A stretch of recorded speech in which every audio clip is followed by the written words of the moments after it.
It's the vibe I get.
There's only one TV with a DVD player.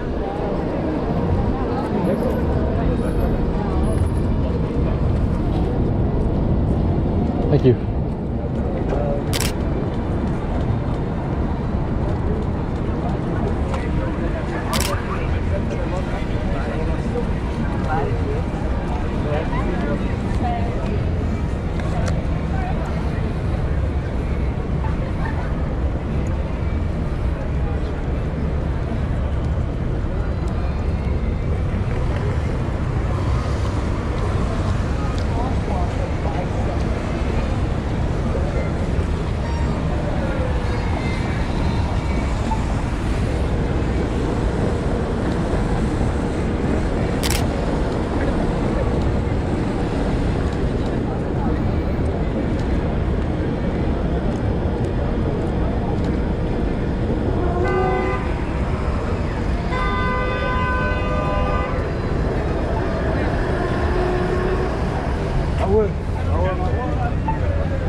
Before going there, you can call an uncle.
Alright, now that I'm back home, let's edit up this photo.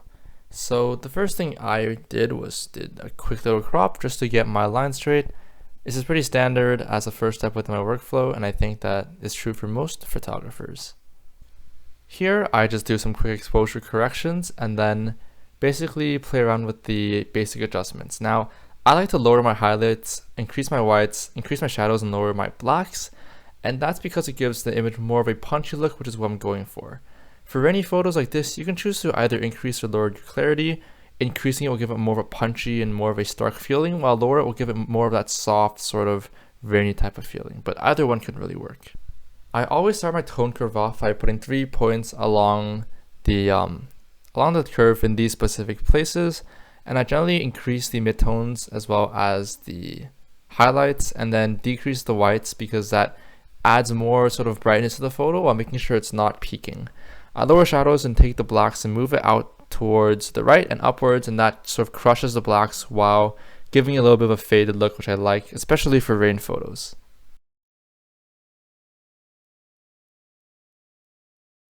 Something I'll often do after editing the tone curve is going back towards my basic adjustments and just making some minor changes just to make sure I didn't really overcompensate or over edit with the tone curve. For white balance, I went with a cooler color grade or a cooler temperature because I wanted the photo to have more of that cold, rainy feeling. And yeah, for this photo, I went with a sort of red-blue type of dual tone look. Here I'm just raising the blues a bit more, making them a tad bit more aqua just to have more of a pleasing color. And I also add some more saturation just to make the blues stand out a bit more and have the photo feel more like it's in the middle of the rain.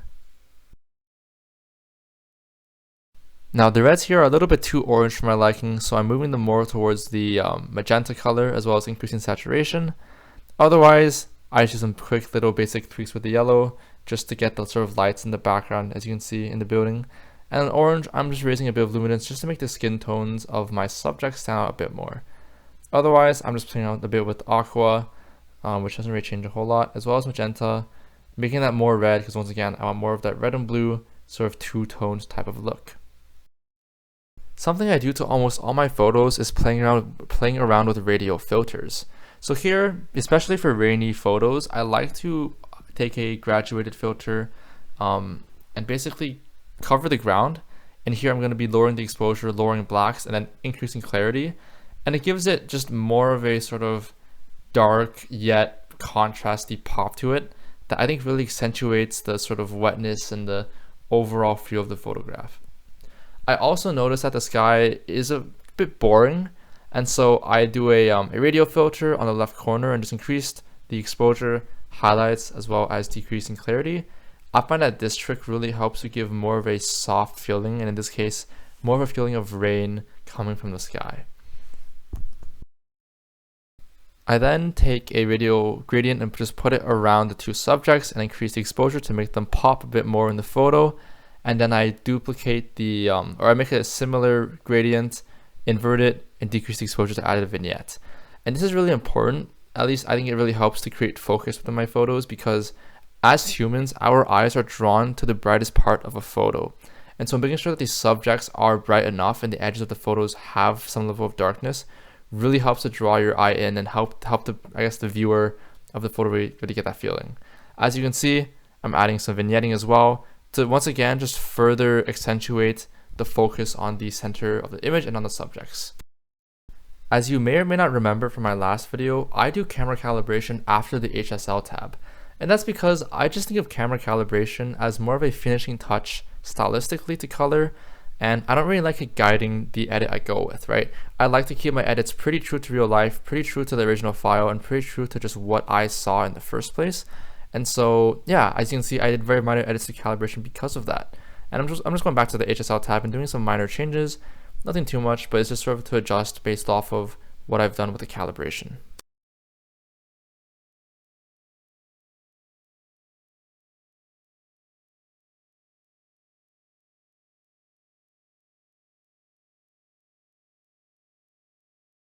So I noticed the red jacket that the woman is holding in sort of behind one of the subjects, and I really want to just tone it down a little bit because other than our eyes being drawn to, I guess, light and exposure, our eyes are also drawn to color. And given how bright and saturated this this jacket is, I just wanted to make it a bit duller because it isn't the centerpiece of the photo and sort of has no business really being this red.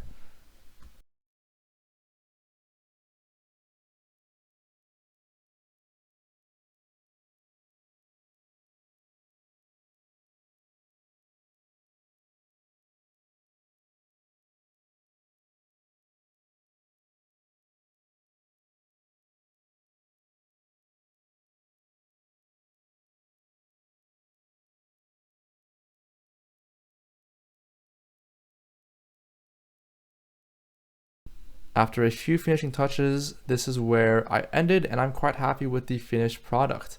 This edit really went in the direction that I wanted it to. It really conveyed the feeling I wanted, to convey to any people who view the photo. And yeah, so that brings us to the end of the video. Thank you all so much for watching. Please, if you have any feedback or anything, leave it in the comments because I have no idea what I'm doing.